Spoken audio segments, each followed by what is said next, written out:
you've laid out in this conversation is a really precarious situation. Obviously, there are still around 200 hostages in Gaza. A war is unfolding in front of our very eyes. What are you watching out for next? What's the most important thing you're looking for?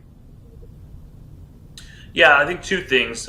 One is, are we going to be able to deter the Iranians from continuing to push not just what they're doing themselves, but their proxies, the attacks on American bases? We're watching closely in Iraq and Syria, whether the Yemeni Houthis that they've trained and provided missiles to will continue to fire missiles from Yemen, so Israel faces another front.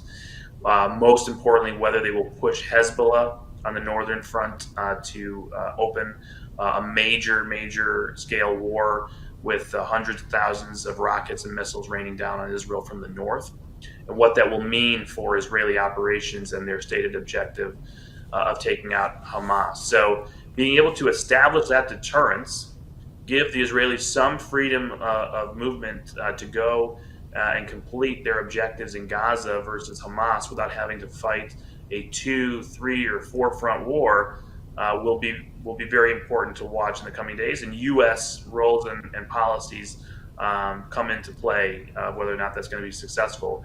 The other piece, of course, is the hostages. This is the most heartbreaking piece of all of it, and we knew that the minute we heard there was hostages, let alone 200 hostages or more, that this was Hamas's greatest leverage, along with their allies. And so, my heart will break throughout this process, seeing how that plays out.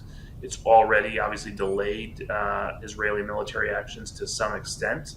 How much longer that delays, how Hamas plays that, how Qatar plays that, these are questions that I have, and they're not exactly knowable right now, and we'll see how it plays out.